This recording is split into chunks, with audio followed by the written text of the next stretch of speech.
আইছো মেলা দিন ধরে তুই পাহিড়ি নিয়ে আমার দোকানে দাঁত দিয়াস না আজ তো তুই চেহারা না দিস তাহলে তুই কেউ বেরোতে না তুই চেহারা দিয়ে এর কোনো দাম লাগবো তোর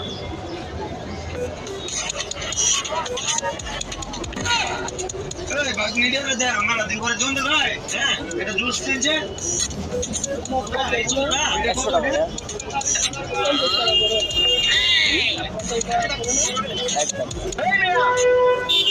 আপনার দোকান থেকে মেলা দিন যাবত জিনিস নিতাছি দিতাছি আজকে আমি দিতারি না থেকে আপনি আমার অপমান করছেন বলছেন দোকানে বয়ান লাগবে না এই নেন আপনার